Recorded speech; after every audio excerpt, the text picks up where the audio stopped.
The great shed was a ritual of dust and silence.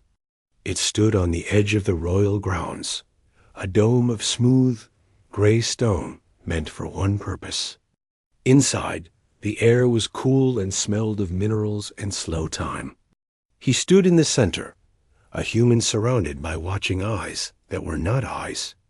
The attendants, their forms like sculptures of polished obsidian, waited.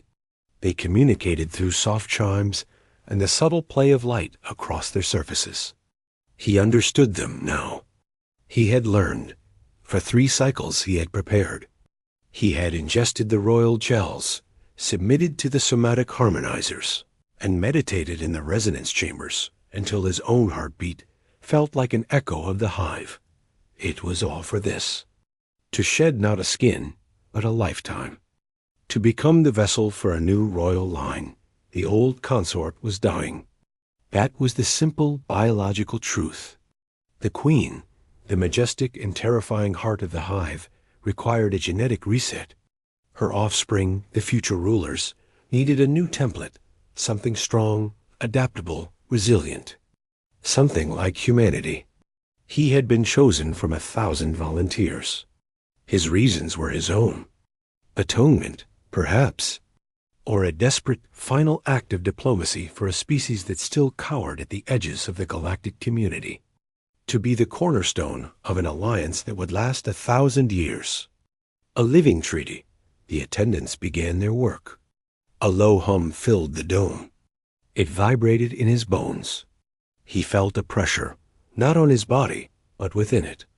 It was a pulling sensation, deep in the core of him. The advanced bio-nanites, cultivated within him for cycles, activated. This was not a physical molt. It was a psychic, a genetic shedding. He was to slough off his human frailty, his singular consciousness, his lowly identity. He was to become a foundational strand in the grand tapestry of the hive. Light, liquid and gold, began to seep from the pores of the dome.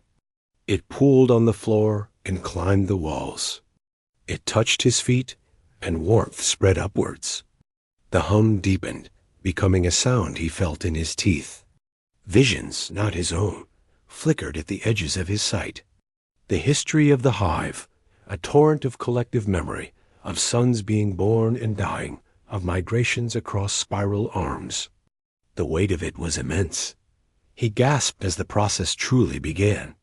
It was not pain, but an immense, overwhelming fullness.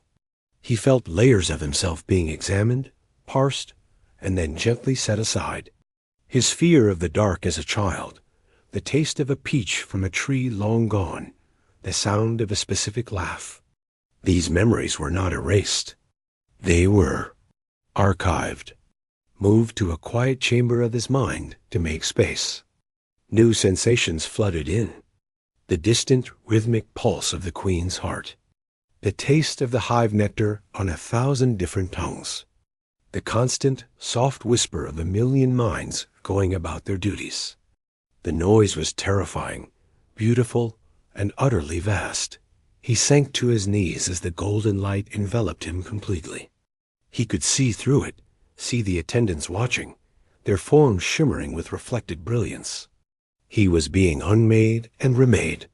His human DNA, that double helix of earthly chance, was being woven with the ancient, complex patterns of the royal genetic code. He felt a surge of strength that was not muscular, a clarity of thought that was not his alone. He was becoming something else, something more. For a moment, he clung to a shred of himself. His name. He whispered it into the golden void. The light seemed to pulse, and the whisper was lost, absorbed into the greater hum. It was done. That person was shed. The light receded, flowing back into the walls as if it had never been. He remained on his knees, breathing slowly. The air felt different, charged. He could hear the life of the hive city around him, each footfall, each exchange of chemical signals, as clearly as if it were in the room. He stood.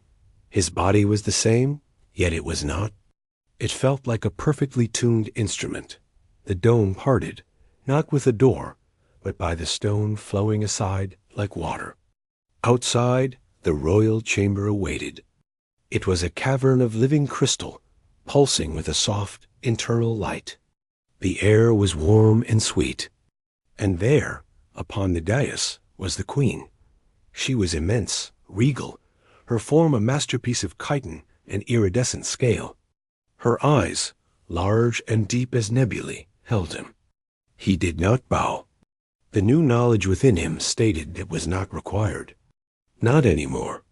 He was hers, but he was also a part of her. A new piece of the whole.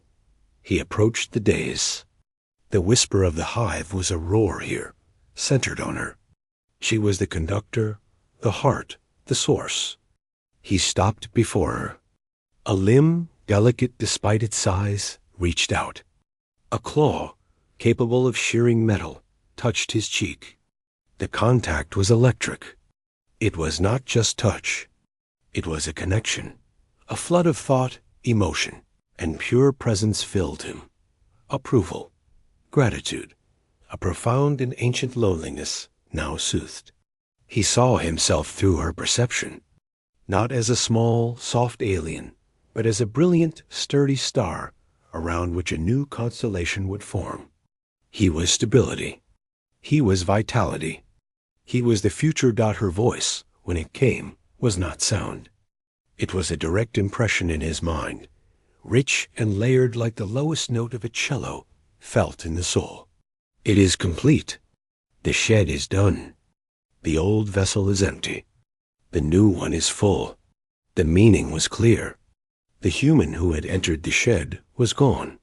What stood before her was the royal consort. You are woven, her mind voice continued. You are mine, not by chain or by cage, but by root and by branch. You are planted in the heart of the hive. You will grow with it forever. He understood. Forever. It was not a threat, but a biological and spiritual fact. The changes were irreversible. His lifespan was now tied to hers, to the hive's, measured in millennia. He would see human civilizations rise and fall while he remained here, a fixed point. A part of him, the last ghost of the shed man, trembled at the thought. The rest of him, the new, woven part, saw only the profound honor, the purpose. Come, her thought commanded, gentle and absolute. He ascended the dais. She made space for him beside her great form. He sat, the living crystal warm through the simple robe he wore. From this vantage, he could see the far reaches of the chamber, where the ruling triad and various officials watched. Their postures, the subtle shift of their limbs, communicated awe and acceptance. The consort was renewed. The line was secure. Her presence beside him was a constant soothing pressure. The chaotic chorus of the hive mind gained a focus, a harmony, with her at the center and him now a steady, strong note within the chord. He looked at his hands, human hands. They seemed the same, but they were not. They carried within them the genetic destiny of an empire. The triad approached, offering bowls of fragrant nectar and solidified light, the traditional gifts for a consort after the shed. He partook, the flavors exploding in senses that were now far more acute than any humans. Each taste was a story, a history, a promise. Days turned into cycles. He learned his new existence. His primary duty was to be present, to be stable. His human resilience, his unique neural plasticity, acted as a grounding rod for the Queen's immense psychic output. He learned to help her direct the course, not by commanding, but by being a calm pool in the storm of her consciousness. In their private chambers, she would share memories with him, direct and vivid. The founding of the hive city, the first contact with other species, the long, silent sorrow of her previous consorts fading. He gave memories in return. Not the archived, personal ones, but the essence of them. A concept of a sunrise over ocean, the feeling of wind on grass, the irrational, stubborn hope that was humanity's defining trait. She absorbed these, valued them as rare and precious things. One cycle, as they rested in the soft glow of the chamber, her mind touched his with a new question. It was accompanied by a soft image, a potentiality.